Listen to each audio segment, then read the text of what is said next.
A Bíblia diz no livro de Deuteronômio, no capítulo 12, nos versículos de 1 a 32. São estes os estatutos e os juízos que vocês devem ter o cuidado de cumprir todos os dias que viverem na terra que o Senhor, o Deus dos seus pais, lhes deu por herança. Destruam por completo todos os lugares onde as nações que vocês irão expulsar serviram os seus deuses, sobre as altas montanhas, sobre as colinas e debaixo de toda árvore frondosa. Derrubem os seus altares, quebrem as suas colunas sagradas, queimem os postes da deusa Azerá, despedacem as imagens esculpidas dos seus deuses e façam com que o nome desses deuses desapareça daquele lugar. Então, vocês viram os verbos que Moisés cita. Vamos dizer assim, o passo a passo, o que tem que ser feito. Destruam, derrubem, quebrem. Isso me lembra 1 João, primeira carta do apóstolo João, no capítulo 3, no verso 8, que diz que Jesus veio para destruir, desfazer, anular, tornar sem efeito as obras das trevas, as obras do diabo. Conforme a tua tradução, tu pode ver este versículo explicando o que Jesus veio fazer. E aqui o povo de Deus está sendo convocado, ordenado a destruir, derrubar e quebrar, queimar, desmanchar, acabar com as obras das trevas, com as obras de invocação, de adoração, de idolatria. Porque o que acontece? Havia uma prática pagã de sacrifício aos deuses, aos ídolos, né? Às divindades. E tá falando sobre os postes da deusa Azerá. Nós já vimos no outro capítulo. Azerá significa árvore sagrada ou bosque sagrado. Então, eles tinham essa prática de adorar debaixo das árvores. Como que aquelas árvores protegessem. Eles estavam sob a proteção das árvores. E a deusa que era adorada, invocada, era exatamente Azerá, que era a árvore sagrada, o bosque sagrado. E aí essa parte final, façam com que o nome desses deuses desapareça daquele lugar. Por quê? Porque o nome de um deus é a invocação daquele Deus. Quando tu fala Jesus, Jesus, Jesus, tu tá invocando Jesus, tu tá chamando a presença de Jesus. Todo aquele que invocar o nome do Senhor Jesus será salvo.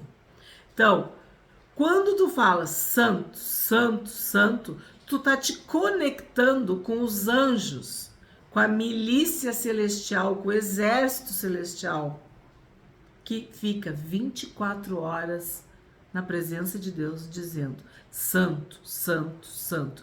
Então, tu faz uma conexão, tu invoca o nome de Deus, tu traz a presença de Deus. E o contrário também é verdadeiro. Tudo que tu fala traz uma presença. Lembra quando eu trabalhei com você sobre os palavrões, as palavras malditas, as palavras impuras? Quando tu fala um palavrão, um nome ruim, né? Tu tá invocando aquilo que tu tá dizendo. E a boca fala do que o coração tá cheio.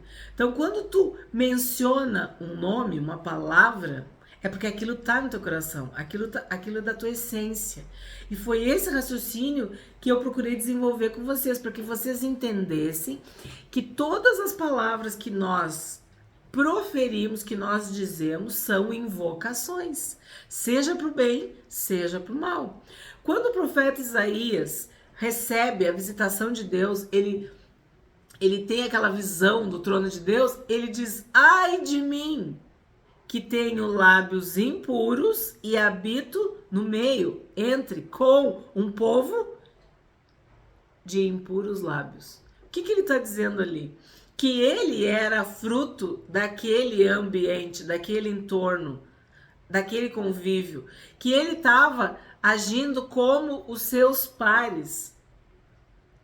Eu tenho lábios impuros e o povo tem impuros lábios. Então, às vezes, tu tá num grupo que fala palavrão, que fala coisa ruim, e tu começa a falar palavrão e coisa ruim. As más conversações corrompem os bons costumes. As más companhias corrompem os bons costumes. Me diga com quem andas e eu te direi com quem és. Tu ouve, tu tá falando. Tu ouve, tu começa a pensar. Daqui a pouco tu já tá agindo. Então, a idolatria, a adoração a esses deuses, a essas deusas, a esses ídolos, fazia com que eles mencionassem, invocassem o nome deles. E aí o que Deus quer? Deus quer que o nome desses deuses desapareça daquele lugar. Tu não vai falar, tu não vai repetir, tu não vai invocar. Porque tu destruiu, tu derrubou, tu quebrou, tu queimou, tu tornou sem efeito, tu acabou com aquilo, tu não vai trazer existência novamente. E isso vale também para as palavras malditas, para os palavrões, para essa boca suja, essa boca profana, essas brincadeiras, esse linguajar chulo, vulgar, malicioso. Isso não convém a homens e mulheres nascidos e nascidas de novo. E isso sim, tu tem que vigiar. Tu tem que te encher de louvor, de cânticos, de adoração da palavra de Deus para que haja uma limpeza, uma purificação, né? A boca fala do que o coração está cheio. O teu coração está cheio de amor, de louvor, de adoração, de gratidão a Deus. O teu coração está cheio da palavra de Deus. É isso que vai sair da tua boca. Não vai sair murmuração, não vai sair mentira, não vai sair linguajar baixo, chulo, malicioso, pecaminoso, entende? Não vai sair. Porque dentro de ti habita o Espírito que é santo, que te santifica. Então aqui a gente está vendo que o culto verdadeiro era somente a Deus. Tinha que aniquilar, exterminar, acabar com o culto pagão, com a idolatria. E aí tu vai lembrar que antes da Azerá, a gente já tinha visto Baal. Balaão e Balaque invocaram, né? A gente viu o zelo de Finéias, a história do bezerro de ouro, quer dizer, nós já caminhamos, vamos dizer assim, os deuses, com letra minúscula, do Egito, já vimos ali tudo que era feito para Baal, Peor, lembra? E agora a gente está vendo Azerá. Baal era o dono, o possuidor, o senhor, o mais importante. E a gente tá vendo que Azerá era essa árvore frondosa, sagrada, esse bosque sagrado e imponente, tá? 4. Não é assim que vocês devem adorar o Senhor, seu Deus. Pelo contrário, busque um lugar que o Senhor, seu Deus, escolher entre todas as tribos para ali pôr o seu nome e sua habitação. É para lá que vocês devem ir. Aí a gente lembra daquele versículo de João. Adorar a Deus em espírito e em verdade. Deus busca verdadeiros adoradores que o adorem em espírito e em verdade.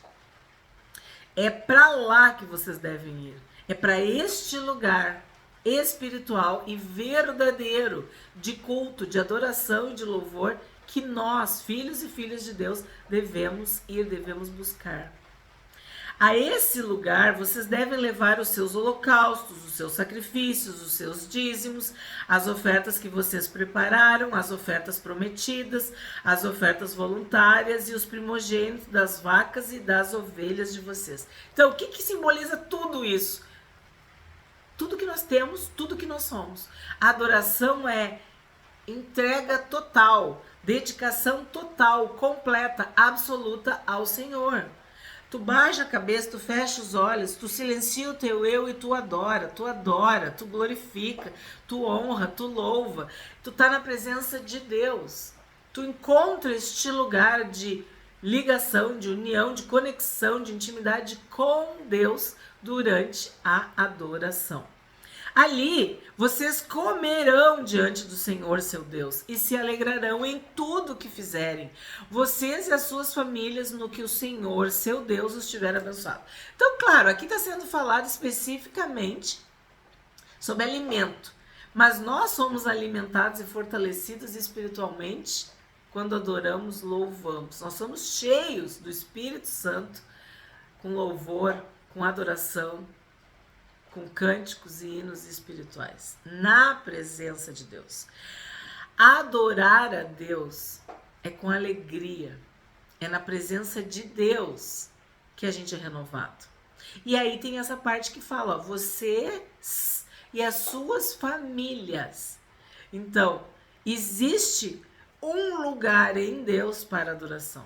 Não são lugares como eles que adoravam ali, aqui, não sei o quê. Não, há um lugar em Deus de adoração.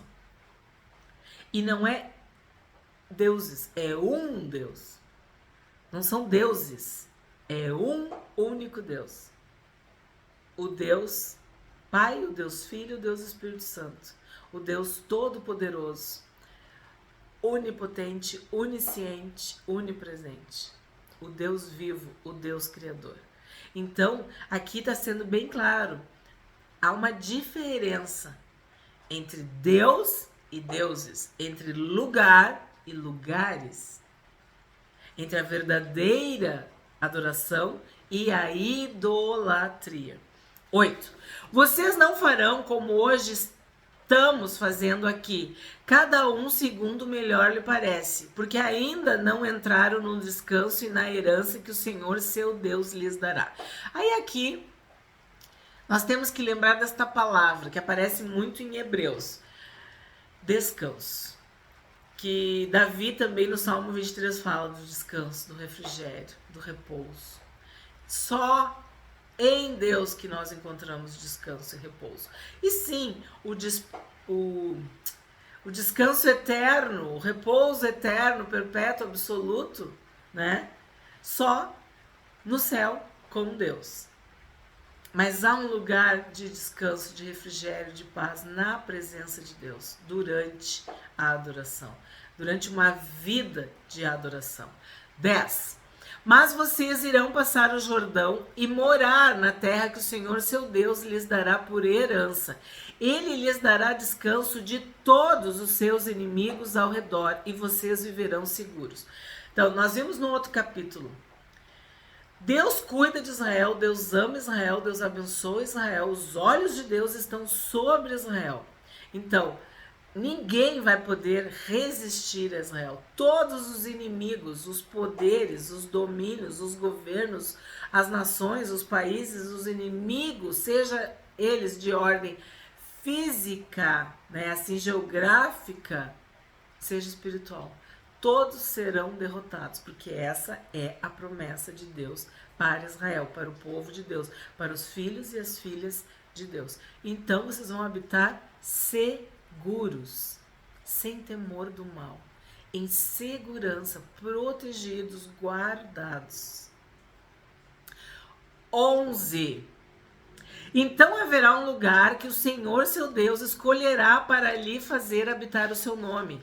A esse lugar vocês levarão tudo o que eu lhes ordeno: os seus holocaustos, os seus sacrifícios, os seus dízimos, as ofertas que vocês prepararam e tudo o que tiverem decidido oferecer ao Senhor em cumprimento a um voto. E vocês se alegrarão diante do Senhor seu Deus. Vocês, os seus filhos, as suas filhas, os seus servos e as suas servas e os levitas que moram nas cidades em que vocês vivem e que não têm porção nem herança entre vocês. Cuidado!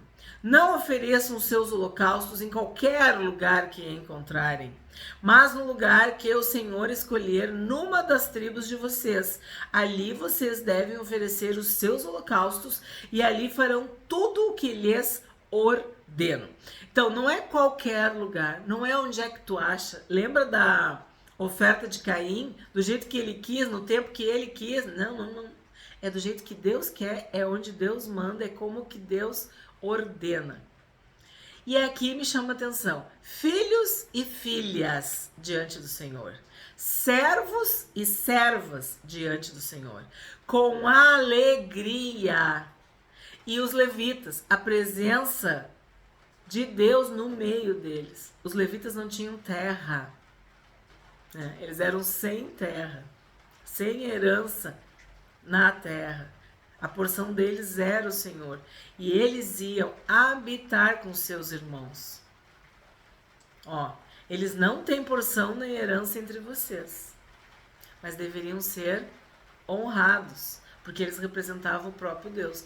E eles serviam, eles oficiavam, eles ministravam no meio do povo. E isso era para a honra e glória de Deus. Porque o culto apropriado, o culto verdadeiro, quem podia ensinar, quem podia mostrar, quem podia manifestar, revelar, eram os levitas. Eles eram a tribo escolhida por Deus. Se tinha alguém que poderia indicar este caminho, eram os levitas. Então, estrategicamente, Deus colocou cidades no meio de cada tribo para os levitas, que nós já vimos, né? E já estudamos. Qual era o ensinamento? Adorar somente o Senhor, seu Deus. Adorar somente ao Deus de Israel, ao Deus verdadeiro. E esta missão, este ministério, esse serviço, era muito, vamos dizer assim, importante, estava ao cargo, era encargo dos levitas também, ensinar o povo. E aqui Moisés está dizendo, para ter cuidado, para vigiar, para prestar atenção, porque não era em qualquer lugar, mas no lugar que o Senhor escolher. Então, Deus é que ia dirigir, Deus que ia mostrar, Deus que ia ensinar o lugar adequado para o culto verdadeiro, para o culto apropriado, digno, honrado, santo, sagrado, consagrado a Deus. 15. Porém, sempre que desejarem, vocês podem matar animais e comer carne nas cidades em que estiverem morando, segundo a bênção do Senhor seu Deus. Então aqui está falando de algo que para nós é inédito. Deus está deixando bem claro que eles vão poder comer carne, desde que eles sigam a bênção do Senhor seu Deus. Todos vocês, tanto os que estiverem impuros como os que estiverem puros, poderão comer, assim como se come carne de gazela ou de veado. Tão somente não comam o sangue, este deve ser derramado na terra como se fosse água. Nas suas cidades vocês não poderão comer o dízimo do cereal, nem do vinho, nem do azeite, nem os primogênitos das vacas e das ovelhas, nem nenhuma das ofertas que tiverem prometido, nem as ofertas voluntárias, nem as ofertas que vocês prepararam. E a chuva só aumenta. Estas ofertas só poderão ser comidas diante do Senhor seu Deus, no lugar que o Senhor, o Deus de vocês, escolheram.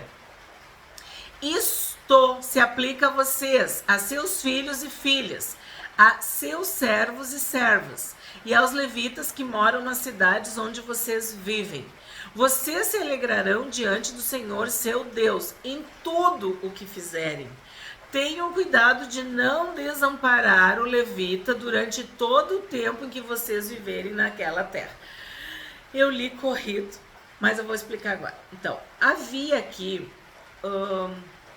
uma liberdade assistida. Vamos dizer, uma liberdade condicionada. Eles estão indo para a terra. A promessa está se cumprindo. Eles vão ter que aprender a andar com as suas próprias pernas e decidir com as suas próprias cabeças, né? Eles vão ter que discernir. Então, existem algumas regras, né? A primeira e mais importante que vem sendo falada desde o início é sobre o sangue. Tu não vai comer o sangue, tu vai derramar o sangue na terra como se fosse água. Sangue é vida. E a vida é o Senhor Jesus. Jesus é o caminho, a verdade e a vida. Então, o que acontece? O sangue simboliza a nossa salvação em Jesus Cristo. O perdão dos nossos pecados, a expiação. Jesus apagou, Jesus lavou, purificou cada um de nós dos nossos pecados pelo seu sangue.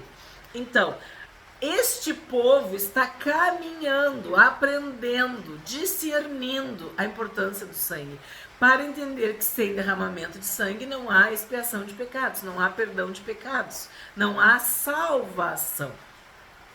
Então eles estão indo para uma vida livre, para uma terra, começando uma nova história. E eles têm que guardar e respeitar o sangue, porque o sangue é vida. Também é falado do dízimo. Tu não vai esquecer. Ah, mas agora eu tenho tanto, né? Pois é, agora tu vai ser fiel. Você era fiel no pouco no deserto, vai ser fiel no muito na terra prometida, na terra que mana leite e mel. E aí, o que eu preciso falar para vocês? Sobre o culto. Pensa que Deus está criando um povo, ó. Um povo que Deus está ensinando desde o início, né? Desde a saída do Egito, a ser povo de Deus. Eles eram um bando de escravos, lembram do misto de gente? Que estão se tornando povo de Deus. Um povo santo, sagrado, consagrado, santificado, purificado, abençoado, renovado, transformado. E isso Deus tem ensinado a cada capítulo, né? A cada livro. Tudo é para que esse povo se torne povo de Deus, nação santa, propriedade peculiar, particular, exclusiva de Deus. Para isso, Deus está instituindo culto, ritual, cerimônia, religião. Eles estão começando a entender que há uma religião. Eles nem sabem o que é isso, mas eles vão ter que seguir esta religião, este ritual. Vocês estão entendendo o que eu estou querendo explicar? Este processo de culto, essa forma, esse modo, esse jeito, que é o jeito de Deus, que é exatamente este capítulo. Vocês não vão fazer como esses povos faziam. O meu jeito, o jeito de Deus é outro. É isso que Deus está falando aqui. Então, eles faziam um culto assim, vocês não vão fazer. O ritual deles era esse, de vocês é diferente. Era esse cerimonial, de vocês é outro. Entende? Deus está mostrando como que é a santidade no culto. Como que é o culto verdadeiro, que é adorar somente a Deus. E do jeito que Deus quer. Certo? 20. Quando o Senhor, seu Deus, ampliar o território de vocês, como Ele lhes prometeu, e vocês disserem, queremos comer carne, porque este é o seu desejo, vocês poderão comer carne, segundo o seu desejo. Se estiver longe de vocês o lugar que o Senhor seu Deus escolher para ali fazer habitar o seu nome, vocês poderão matar das vacas e ovelhas que o Senhor lhes tiver dado, conforme lhes ordenei, e comerão a carne nas cidades em que estiverem morando, segundo todo o seu desejo. Porém, vocês devem comer destas carnes como se come carne de gazela ou de veado, e delas tanto as pessoas impuras como as puras podem comer. Somente tenham cuidado de não comer o sangue, porque o sangue é a vida, e vocês não devem comer a vida com a carne. Não comam o sangue, este deve ser derramado na terra como se fosse água. Não o comam, para que tudo vá bem com vocês e com os seus filhos depois de vocês, quando fizerem o que é reto aos olhos do Senhor. Porém, as coisas que tiverem consagrado daquilo que lhes pertence e as ofertas prometidas, vocês devem pegar e levar para o lugar que o Senhor escolher. E ali, sobre o altar do Senhor, seu Deus, vocês oferecerão os seus holocaustos, a carne e o sangue. Derramem o sangue do seu sacrifício sobre o altar do Senhor, seu Deus. Porém, a carne vocês podem comer. Guardem e cumpram todas estas palavras que eu lhes ordeno, para que tudo vá bem com vocês e com os seus filhos depois de vocês. Para sempre. Quando fizerem o que é bom e reto aos olhos do Senhor, seu Deus. Bom, o que eu destaco? Ampliar o território, alargar as tendas, né? Ser abençoado, prosperar. Então, quando Deus te abençoar, não esquece. Tem gente que é fiel porque não tem nada, porque vive no deserto, no vale, no sofrimento. Quando Deus prospera, quando Deus abençoa, quando o território é ampliado, ela se maravilha com as bênçãos e esquece o abençoador. Fica apaixonada pela criação, pelas criaturas e esquece o Criador. Então aqui Moisés está dizendo, quando vocês ampliarem o território, não esqueçam das regras, das leis, da palavra de Deus, dos estatutos, do que Deus disse. E saibam que há coisas consagradas, santificadas, santas ao Senhor, que devem ser feitas da forma como o Senhor instruiu. 29. Quando o Senhor, seu Deus, eliminar de diante de vocês as nações que moram na terra em que vocês vão entrar para dela tomar posse, e vocês desalojarem essas nações para habitar na terra delas, cuidem para que vocês não caiam, olha bem, na cilada de imitar essas nações, depois que elas foram eliminadas de diante de vocês. Não procurem saber a respeito dos deuses dessas nações, dizendo, assim como essas nações serviram os seus deuses, também nós queremos fazer. Não caiam nessa cilada. Não caiam nessa cilada. Não imitem, não copiem, não sigam as nações. Seria, não, tu tá no mundo, mas tu não é do mundo. Não segue o mundo. Ah, mas todo mundo tá fazendo. Tu não é todo mundo. Tu vai seguir ao Senhor, tu vai fazer o que Deus te manda. Então, não caiam nessa cilada. E isso vale para nós hoje, em 2025. Não cair nessa cilada de olhar, de copiar, de imitar, de seguir o mundo. 31. Não é assim que vocês devem adorar o Senhor, seu Deus, porque eles adoraram os seus deuses fazendo tudo o que é abominável ao Senhor e que ele odeia. Até seus filhos e suas filhas eles queimaram aos seus deuses. Então, adorar somente ao Senhor é totalmente diferente do culto dos cananeus, que é uma abominação, que era uma abominação, que era um sacrifício de seres humanos, de crianças, práticas imorais, reprováveis, profanas, promíscuas, pagãs, loucas, né? 32. Tudo o que eu lhes ordeno, vocês devem observar. Não acrescentem nem diminuam nada. Então, nem mais, nem menos. Não desobedeçam a Deus. Sigam fielmente o que o Senhor disse. Adorem somente ao Senhor, seu Deus.